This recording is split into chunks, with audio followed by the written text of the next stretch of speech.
I get it. Welcome everyone to the first episode of Decode Taxation, where we break down the world of taxes to make it simpler for you. Today we have Bonnie Yam, a tax professional with years of experience, the owner of ATAX in Bellmore, New York, and an enrolled agent, joining us to answer some of the most common questions taxpayers have when filing their taxes. Welcome, Bonnie. Thank you very much. So let's dive right in. First up, what documents do our listeners need to bring when filing their taxes? That's a very good question. We want your prior year tax return. That's very important because it gives a benchmark. What are the things that you need? And we start from there, and then you tell me what has changed since last year. So maybe you got married, you have a kid, whatever. So that's the basis. And then I want all your income documents, like your W-2s, your 1099s. And if you run a business, I would need your profit and loss statement, your balance sheet, and if there are expenses that you want to deduct, like your mortgage statement, any other expenses that you want to deduct, your taxes, your state taxes, we need to know. And I want you to provide a backup. And if you pay college tuition, we want 1098T, okay? Mortgage interest is another 1098. So there are a lot of forms. So if you have questions, give us a call. That's great. Now on to tax forms. What are the main forms that taxpayers typically needs to fill out? Well, we fill it up for you, so don't worry. Once you have the forms, okay, the 1040 is basically summarizing all your incomes. And then there's schedule 1, 2, and 3. And that's basically add up all your other incomes, all the 1099s, whatever NEC, 1099K, and then interest, dividend, all that. And then there are credits and deductions. And that's on your schedule 2 and 3.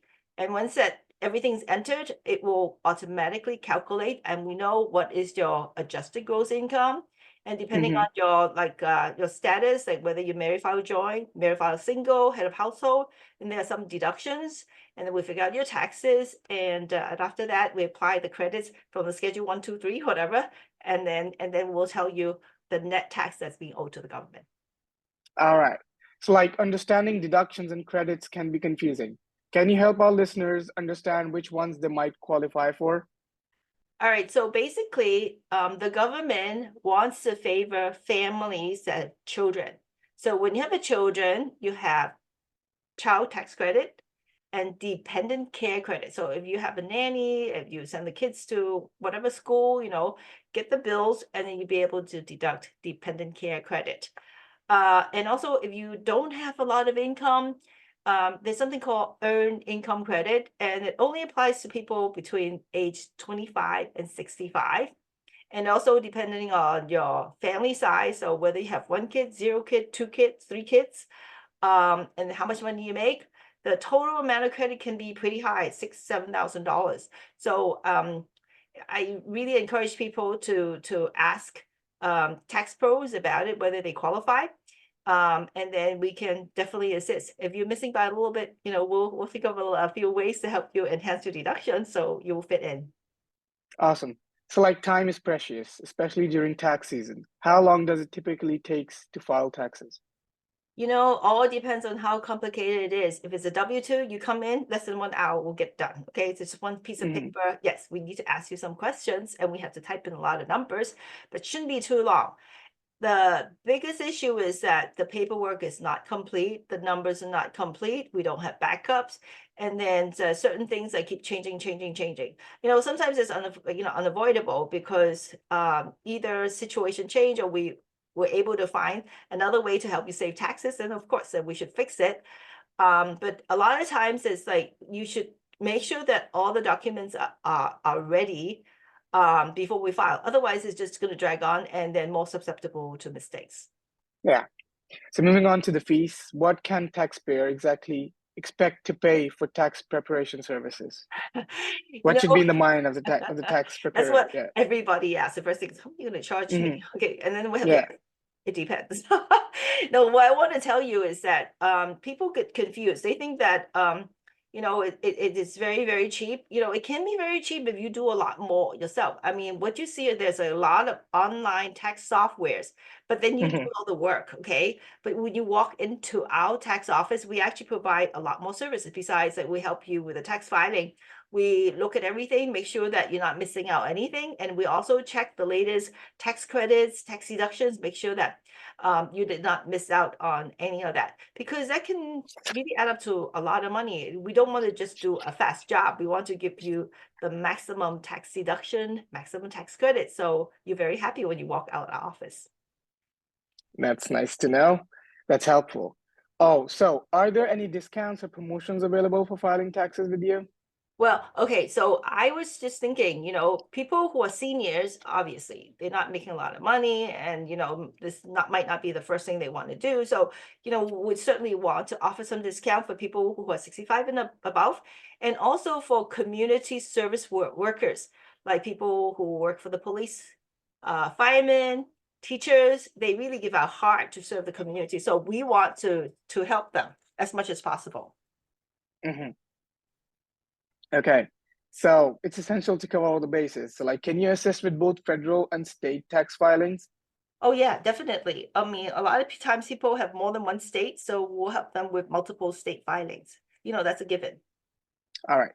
So, what happens if a taxpayer owes taxes but cannot afford to pay them right away? Okay, so that's a very good question. When you don't have enough money, so there's something called you can talk to the government for like some hardship assistance, and Hmm. also you can probably get some type of payment plan. So it all depends on the assets and also the amount of income that you have. Of course, they have to take a look at the average, how much that people pay for transportation, like meals, Hmm. and then rental and all that stuff, and then whatever's left. And they said, okay, then you pay me whatever, and then you have 10, 20, whatever years to pay it back.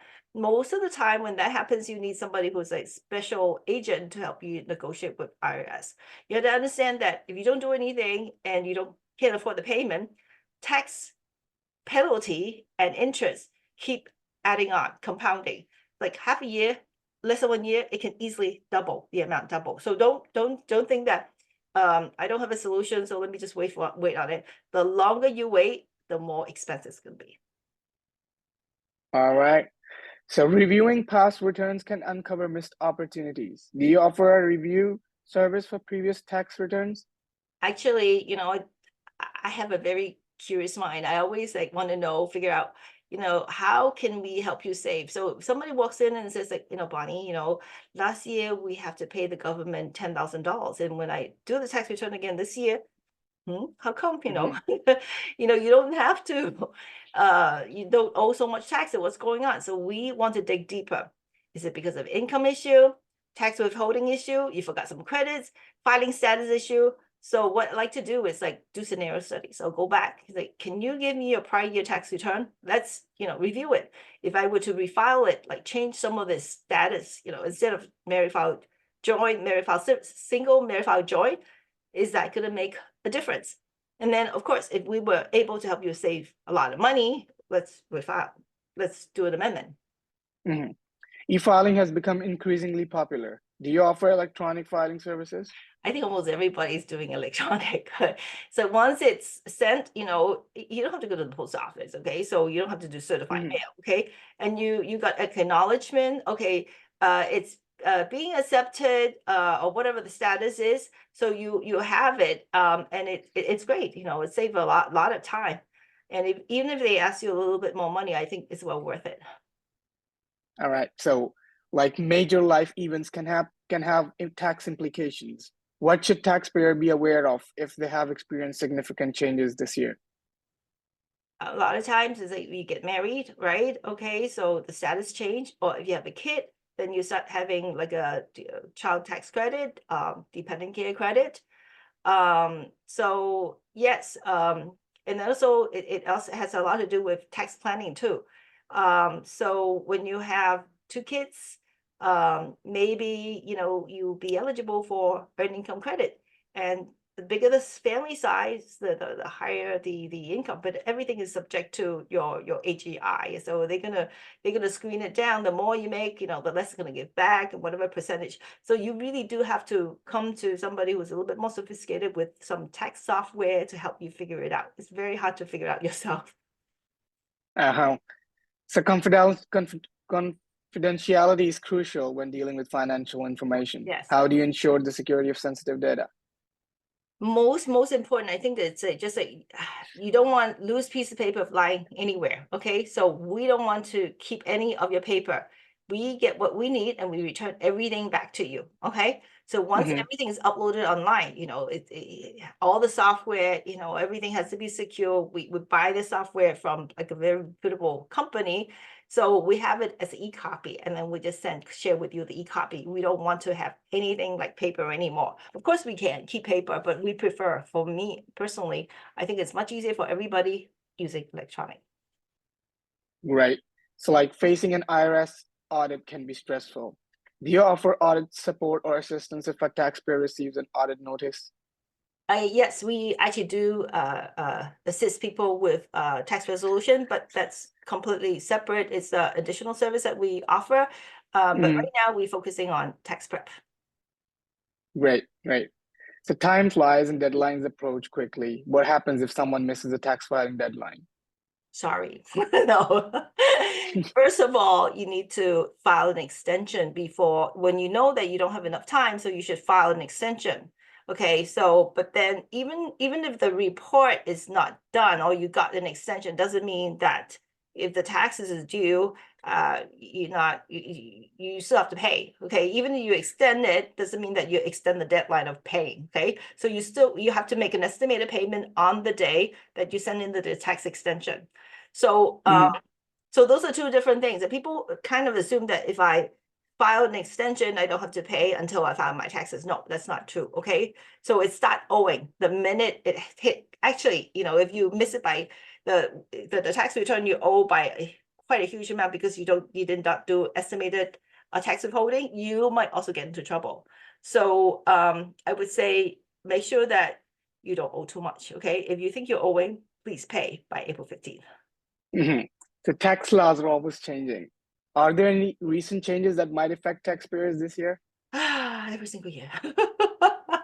Yeah, that's true. That's semi-true. Every single year, they normally what they do is like they adjust whatever withholding. No, sorry, deductions like the married file joint or all that. Married file single, the deductions adjusted like according to the inflation, it goes up a little bit.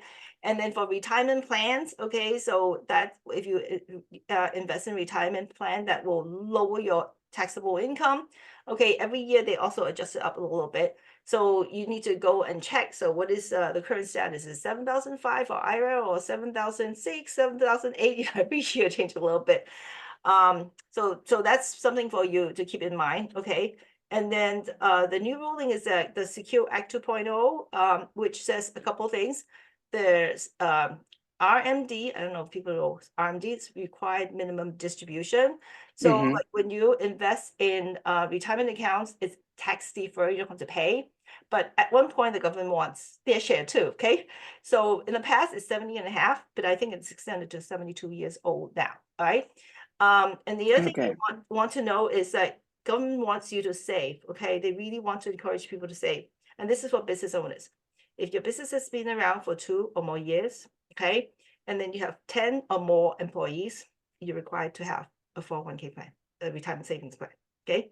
And if you don't All have one, right. then the government will automatically enroll your employees into the state retirement plan. And whether you think this is the best thing for you, a lot of people don't want to get the government involved with their 401k or with their retirement saving because once you have the government, it's very difficult to have the flexibility, making the a plan design that best fit for your employees.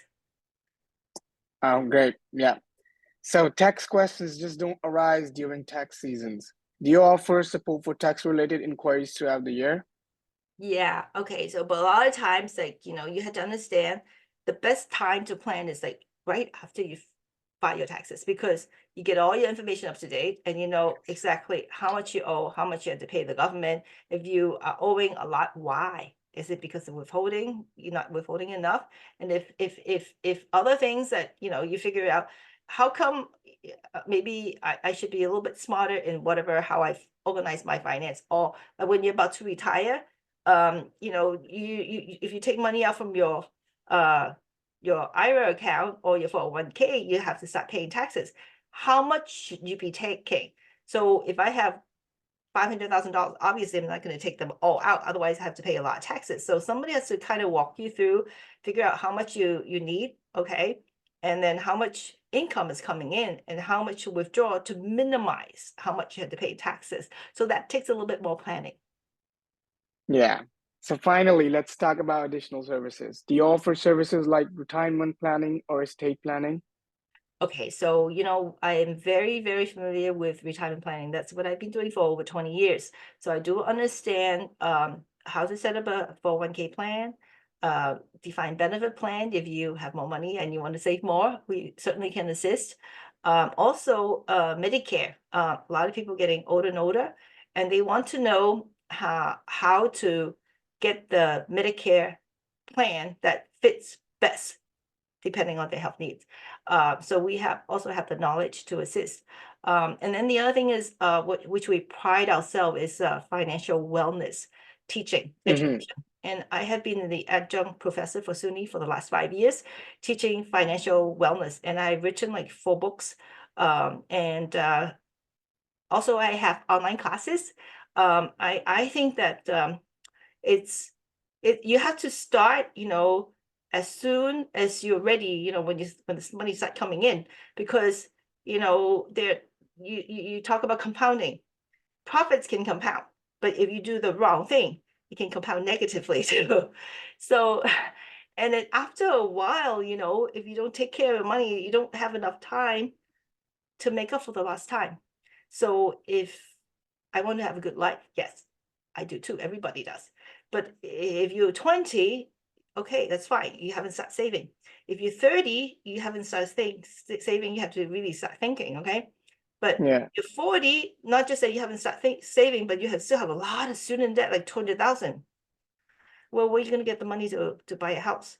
And you want to start a family, so everything get pushed back. I mean, I'm hitting 50, if I take 10 years to pay it back. So all I'm saying is that, understand, okay, how finance works, how saving works, and start as soon as possible. Because the magic of compounding is the sooner you start, the better it is. Thank you so much, Bonnie, for sharing your expertise with us today. And thank you to all our listeners for tuning in. Remember, understanding taxes does not have to be daunting. With the right knowledge and guidance, you can navigate tax season like a pro. Thank you very much. Wonderful. Thank you.